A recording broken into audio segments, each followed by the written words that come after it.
શુક્રાચાર્યની વાત સાંભળી એટલે બલિરાજા કહેવા લાગ્યા, ગુરુજી બધું બરાબર, પર અમારા વચનનું શું થશે? હું કેવી રીતે જૂઠું બોલું?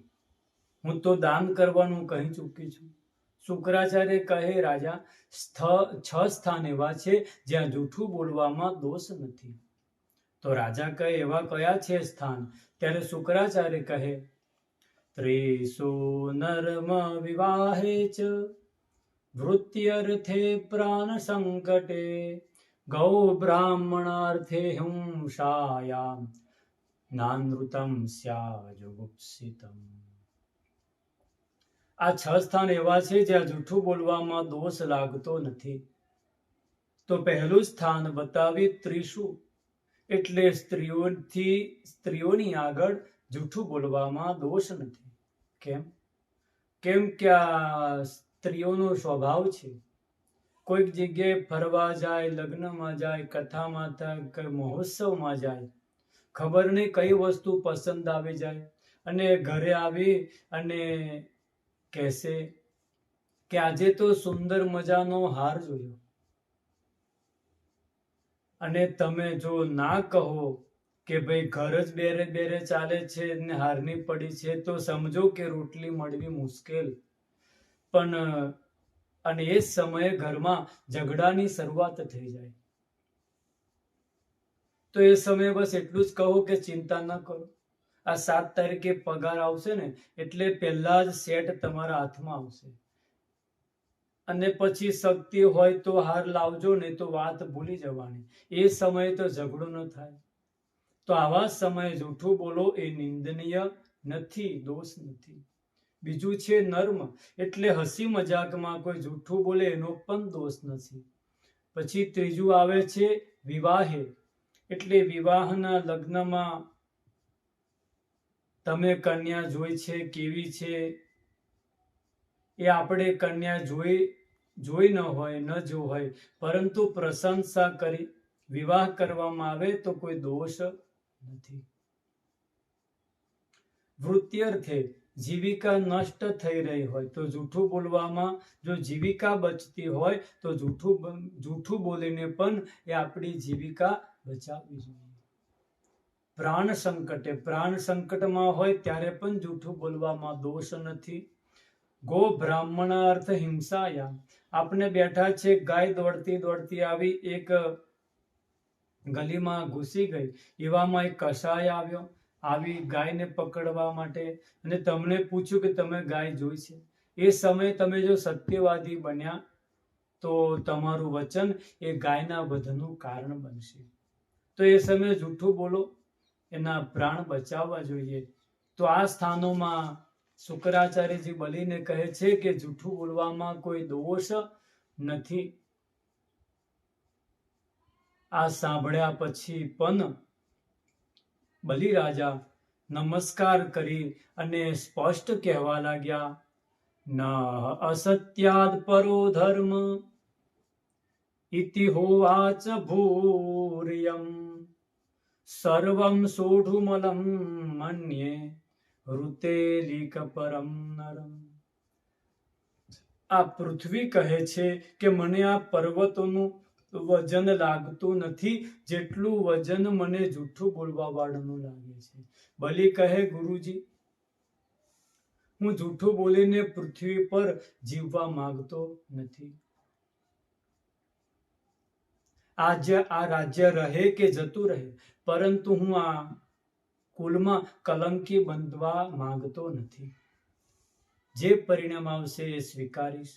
બધા જ યજ્ઞો નારાયણની પ્રીતિ માટે થાય છે, અને સ્વયં નારાયણ એ ભિક્ષુક બનીને ઊભા છે, તો હું જૂઠું શું કામ બોલું?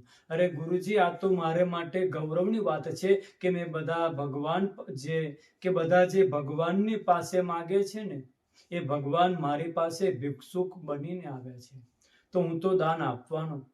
આનાથી મોટું ગૌરવ બીજું કયું હોઈ શકે? દૃઢમ પંડિતમાન અગ્ન્યમ સ્તબ્ધો સ્મયદુપેક્ષયા મચ્છાસનાન્તિગો યસ્ત્વમ અચિરાદ દ્રશ્યસે શ્રિયઃ. વાત સાંભળતાની સાથે શુક્રાચાર્યજી ક્રોધિત થયા. તું પોતાને પંડિત માને છે, મારી વાત માનતો નથી, ગુરુજીની વાત માનતો નથી. મૂર્ખ, હું તને શ્રાપ આપું છું કે તું અત્યારે જ સ્ત્રીહીન થઈ જા. આમ શ્રાપ આપીને ગુરુજી તો ચાલ્યા ગયા. વામન ભગવાન બોલ્યા, તમે ગુરુ શિષ્ય ઝઘડો કેમ કરો છો? દાન આપવું હોય તો આપો, નહીં તો હું ચાલતો થઉં. હું તો પહેલેથી જ ના પાડતો હતો, પરંતુ તમે જ બળજબરીથી માગો માગો કહ્યું એટલે મેં માગ્યું. આપવું હોય તો આપો, નહીં તો ના કહો. બલિ કહે, તમે તમારું કામ કરો. તો કહે, લો આ જળ, તમે સંકલ્પ કરો. અને આમ બોલતા જ જળ પાત્ર હાથમાં લીધું. એ સમયે એવી પણ વાત આવે આ સમયે કે શુક્રાચાર્ય વિચારે કે જો આ પાણી બલિના હાથમાં આવ્યું તો મારું કરેલું બધું જ પાણીમાં જશે. બલિને 99 યજ્ઞ કરાવ્યા, બસ આ છેલ્લો યજ્ઞ છે અને આમાં જ આ બલિ બધી ગરબડ કરે છે. તો સૂક્ષ્મ રૂપ બનાવ્યું. પાત્રના જે સ્થાનમાં પાણી બહાર નીકળે એ છિદ્રમાં પેસી ગયા. વિચાર્યું, હું પાણીનું ટીપું જ બહાર ન નીકળવા દઉં તો સંકલ્પ કેવી રીતે થશે? બલિ વારંવાર પાત્રને ઊંચું કરે, પરંતુ પાણી નીકળતું નથી. વામન ભગવાન બોલ્યા, શું થયું? લાગે છે કે આ તારું જલ પાત્રના નાળચામાં કાટ આવ્યો છે, કાટ લાગ્યો છે. લાવો મને થોડો સાફ કરી નાખું કચરો. અને ભગવાને એક દર્ભ લીધો. શુક્રાચાર્યનું નાળચામાંથી બહાર જુએ છે કે શું થાય છે. એ જ સમયે ભગવાને બહારથી એવો દર્ભ માર્યો કે શુક્રાચાર્યની એક આંખ ફૂટી ગઈ. શુક્રાચાર્ય બૂમ પાડતા બહાર નીકળ્યા, હે ભગવાન, કોઈ આપે છે ને કોઈ લઈ રહ્યું છે, મેં મારી આંખ મફતમાં ફોડી. ભગવાન કહે, તમારા જેવાને આવો જ દંડ મળવો જોઈએ. આવા માણસો ઓછા નથી હોતા કે બીજાને આપતા જોઈને દુઃખી થઈ જાય. તો આંખ જ કેમ ફોડી? ભગવાન કહે, 2 નેત્ર છે, જ્ઞાન અને વૈરાગ્યના સ્વરૂપ છે. શુક્રાચાર્યનું એક આંખ સુંદર છે જે જ્ઞાન સ્વરૂપની છે. એવી સૂક્ષ્મ દ્રષ્ટિ કે હું વામન થઈને આવ્યો તો પણ એ મને ઓળખી ગયા. તો જે ભગવાનને ઓળખે એ દ્રષ્ટિ પ્રશંસનીય છે. તો જ્ઞાન ચક્ષુની પ્રશંસા કરી. ને બીજી આંખ છે વૈરાગ્યની, એ થોડી ખામીવાળી છે. જેની સંપત્તિ છે, સંપત્તિ માલિક છે, જે એ આપવા માટે તૈયાર છે અને તમે વિઘ્ન નાખો છો. નારાયણને ઓળખી લે છે પણ બલિ ઉદારતાનો પરિચય આપે છે અને તમે વિઘ્ન નાખો છો. માટે આ વૈરાગ્યના નેત્રમાં મોહ નામનો આ મોતિયો આવે છે. એટલે ભગવાન એક આંખ ફોડે. શુક્રાચાર્ય તો ભાગી ગયા. આ બાજુ હાથમાં જળ આવ્યું, સંકલ્પ થયો અને ભગવાન બોલ્યા, રાજા કરો પ્રણામ, હવે હું ભૂમિ માપવાનો પ્રારંભ કરું છું. એ જ સમયે ભગવાન વામન એ વિરાટના રૂપમાં પ્રગટ થયા. બોલો વિરાટ નારાયણ ભગવાન કી જય. વિરાટ નારાયણ ભગવાન પ્રગટ થયા